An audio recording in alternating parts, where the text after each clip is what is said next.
Hey, welcome back to Sweet Home, Oregon, with a Ford Shadow Coupe, 1932.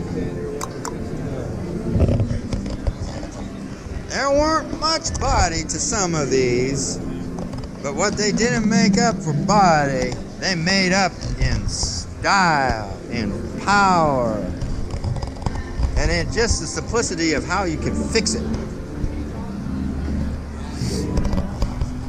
And definitely last.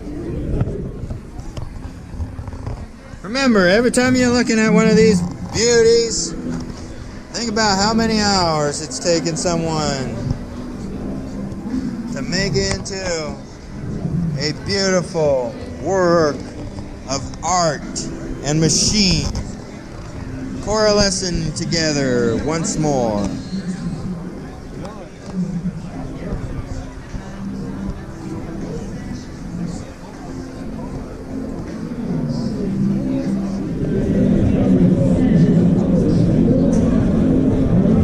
But as many videos as I can take, it compares not to the real beauty. Check them out if you have a chance and a passion.